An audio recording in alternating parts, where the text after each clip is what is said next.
جو صاحب ایمان ہے اس پر لازم ہے کہ منافقوں والی ان صفات سے بچے۔ تو ہم یہ کہتے ہیں کہ بھئی اگر آپ نے چہرے پر سنت رسول سجائی ہے تو آپ اس قسم کی اخلاقی اور عملی کمزوریوں سے بچ کر رہیں تاکہ کسی کو انگلی اٹھانے کا موقع نہ ملے۔ مگر میں یہ عرض کر رہا ہوں کہ یہ تو ہر مسلمان پر لازم۔ ہم نے یہ دیکھا کہ بہت سے لوگ جب داڑھی والوں کا نام لے کر اس قسم کی بات کرتے ہیں تو حقیقت میں مقصد یہ نہیں ہوتا کہ تم جھوٹ سے بچو، تم سمگلنگ سے بچو۔ مقصد داڑھی کو نشانہ بنانا، داڑھی کا استہزاء، داڑھی کا استخفاف، داڑھی کا استحقار، اس کو ایک ہلکی چیز بنا کر پیش کر، داڑھی والے ایسے کر، داڑھی والے ایسے کر۔ بھائی ہر طبقے کے اندر اچھے لوگ بھی ہیں، برے لوگ بھی۔ میں یہ نہیں کہتا کہ سارے داڑھی والے صاف شفاف کردار کے حامل ہوتے ہیں، سارے داڑھی والے جھوٹ سے بچتے ہیں، لیکن کیا آپ یہ کہہ سکتے ہیں کہ سارے داڑھی والے سمگلر ہوتے ہیں، سارے داڑھی والے جھوٹے ہوتے ہیں، سارے داڑھی والے وعدہ خلاف ہوتے ہیں؟ تو اس بنا پر صرف داڑھی کو نشانہ بنانا، لوگوں کے دلوں میں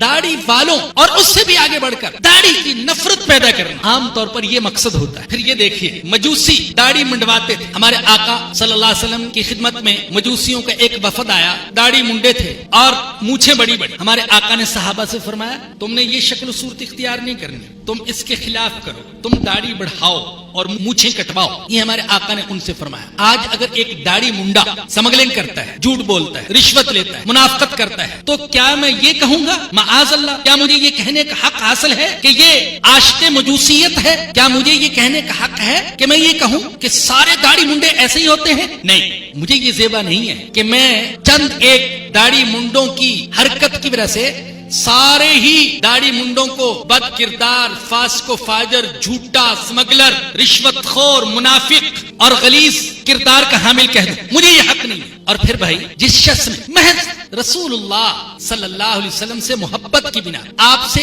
عشق کی بنا، آپ جیسی صورت بنانا چاہیے، اور وہ جانتا ہے کہ حضور کی تو داڑھی تھی، میں بھی داڑھی رکھوں تاکہ حضور سے میری مشابہت ہو جائے، اگر اس سے کوئی غلطی ہو جاتی ہے تو یہ کیسے جائز ہو سکتا ہے کہ آپ اسے عاشق رسول کی بجائے عاشق ابو جہل کہیں؟ سیدنا آدم علیہ السلام سے لے کر حضرت محمد الرسول اللہ صلی اللہ علیہ وسلم تک کوئی ایک نبی بھی ایسا ثابت نہیں کیا جا سکتا جس کی داڑھی نہ ہو۔ کئی لاکھ جو صحابہ اکرام تھے ان میں سے کوئی ایک بھی ثابت نہیں کیا جا سکتا جو کہ داڑھی منڈواتا ہو۔ میں کہتا ہوں جن اولیاء کرام کے ذریعے سے اس بر صغیر میں اسلام کی روشنی پھیلی اور ہمیں دین کی نعمت ملی، وہ خواہ اس بر صغیر اور ایشیا کے کسی بھی خطے میں گزرے ہوں، ان میں سے ایک بھی میری نظر میں ایسا ولی اللہ نہیں ہے جس کے چہرے پر داڑھی نہ ہو۔ تو داڑھی کا استخفاف اور داڑھی کا استحقار اس طریقے سے کیا گیا۔ سوشل میڈیا پر سب سے قدیم اور سب سے ریلائبل برانڈ